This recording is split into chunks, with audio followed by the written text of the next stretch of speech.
Halo, jumpa lagi bersama saya dalam studi Al-Quran. Studi kita kali ini hendak membahas satu pernyataan bahwa Muhammad itu orang gila. Ya, Muhammad dikatakan gila itu bukan baru muncul saat ini.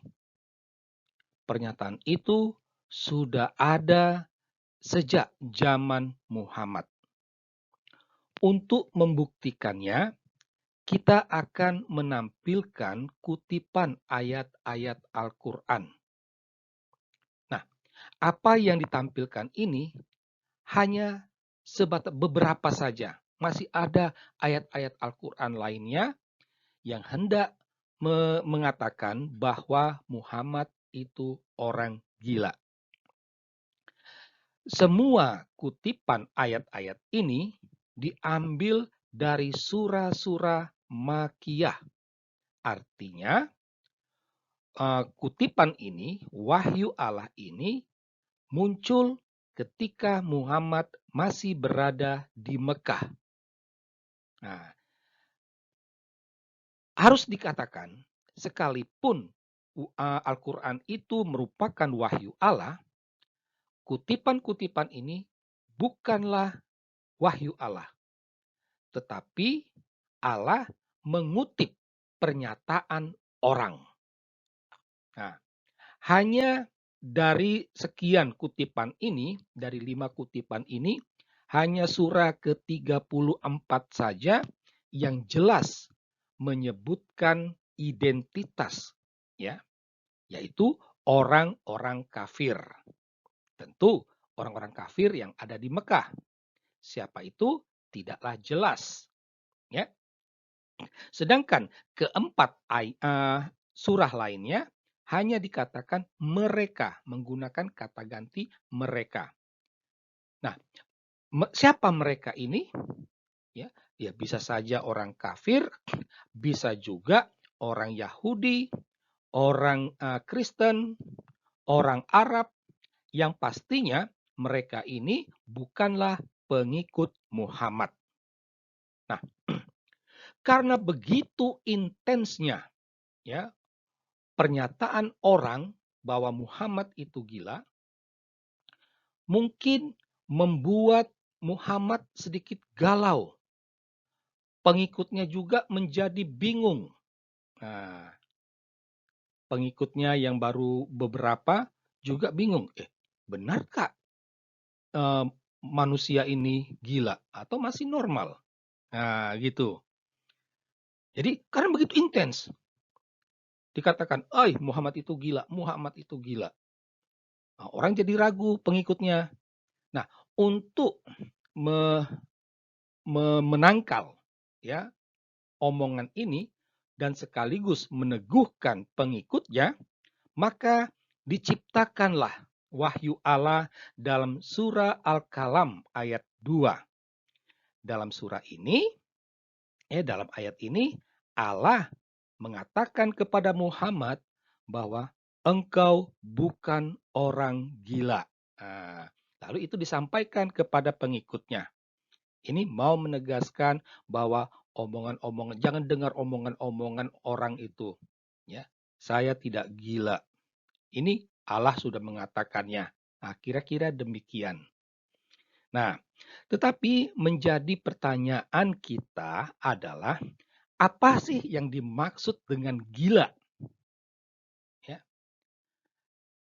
kita dapat memastikan bahwa gila yang diucapkan orang tidak dalam konteks psikologi, ya, ya, karena mungkin waktu itu belum ada ilmu psikologi, ya.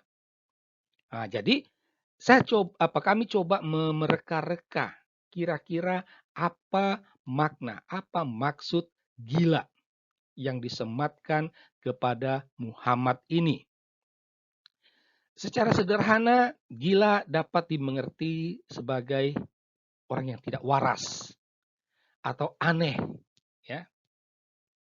Keanehan, ketidakwarasan itu tampak dari bicaranya, perilakunya yang tak normal, bicaranya tuh tidak jelas, ngawur, ya, tidak sesuai dengan fakta itu. Nah, inilah mungkin kira-kira apa deskripsi dari gila, kata gila yang disematkan kepada Muhammad. Nah, pertanyaan lanjutnya, adakah indikasi ketidakwarasan, keanehan Muhammad tersebut sehingga banyak orang di Mekah mengatakan dia itu gila?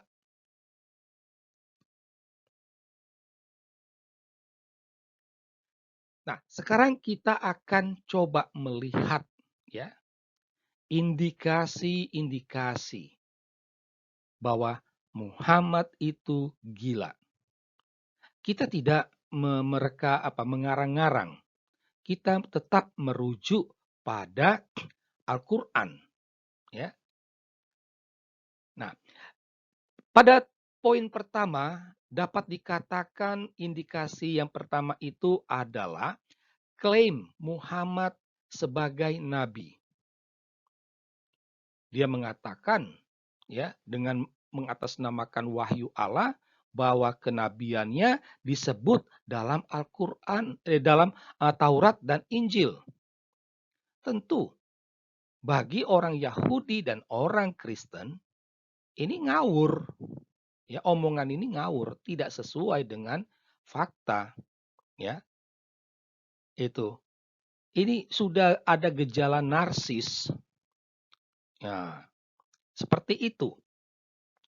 Jadi salah satu alasan mengapa orang Kristen dan orang Yahudi menolak Muhammad sebagai nabi ya karena itu. Ya.